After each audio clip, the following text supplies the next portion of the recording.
Hi అందరికీ, అందరూ బాగున్నారా? జస్ట్ 208 రూపీస్కి నేను 2 స్టోరేజ్ ర్యాక్స్ని అయితే తీసుకున్నాను. ఇవి మనం కిచెన్లోకి ఇంకా బాత్రూంలోకి అయితే ఈజీగా యూజ్ చేసుకోవచ్చు.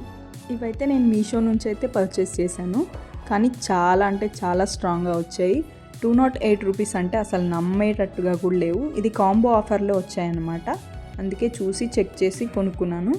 నాకు చాలా యూస్ఫుల్ అనిపించాయి. ఈ రోజుల్లో ప్లాస్టిక్ ఐటమ్స్ కూడా చాలా కాస్ట్ అయిపోయాయి. అవి కూడా అసలు 200 రూపాయలకి రానే రావు. ఇవి చూస్తే ప్రైస్కి దాని క్వాలిటీకి అసలు సంబంధం లేకుండా చాలా అంటే చాలా స్ట్రాంగ్గా ఉన్నాయి.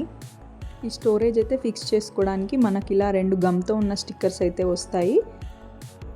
ప్లస్ దీనికి మనం ఏదైనా హ్యాంగ్ చేసుకోవాలనుకుంటే, అంటే కింద తగిలించాలి అని అనుకుంటే దీనికి కింద అయితే హుక్స్, ఇలా 4 హుక్స్ అయితే ఇచ్చారు. దానికి అవి ఫిక్స్ చేసేసుకొని ఇదైతే మనం సెట్ చేసుకోవడం అంతే.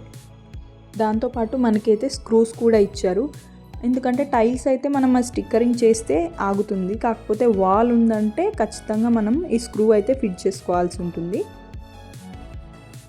నేనైతే ఇప్పుడు టైల్స్ పైన అయితే ఇవి ఫిక్స్ చేసి చూపిస్తాను ఎలా ఉంటుందో మీకు. ఒకటైతే నేను వాష్రూమ్లో అయితే ఇలా ఫిక్స్ చేసుకున్నాను. ఇలా స్టిక్కర్స్ అయితే నేను యూస్ చేశాను, నేను స్క్రూస్ అయితే యూస్ చేయలేదు. ప్లస్ కింద హ్యాంగ్ చేసుకునే ఇచ్చారు కదా, అవన్నీ కూడా ఫిక్స్ చేశాను అనమాట. స్టిక్కర్స్ అయితే పెట్టేసి కొంచెం అతికేలాగా గట్టిగా అయితే ప్రెస్ చేశాను. ఇంకో ర్యాక్ వచ్చేసి కిచెన్లో పెట్టాను అనమాట, ఎందుకంటే మనం బౌల్స్ వాష్ చేసి సోప్ కింద పెడితే అంత మరకలుగా అవుతుంది, అలా అవ్వకుండా కిచెన్లో ఫిక్స్ చేశాను. ఇవైతే చాలా స్ట్రాంగ్గా ఉన్నాయి. నేను లింక్ కూడా ఇస్తాను, కావాలంటే బై చేయండి. ఖచ్చితంగా 5 స్టార్ రేటింగ్ అయితే ఇవ్వచ్చు వీటికి. వీడియో నచ్చితే అయితే ఖచ్చితంగా లైక్ చేయండి. Thank you, bye.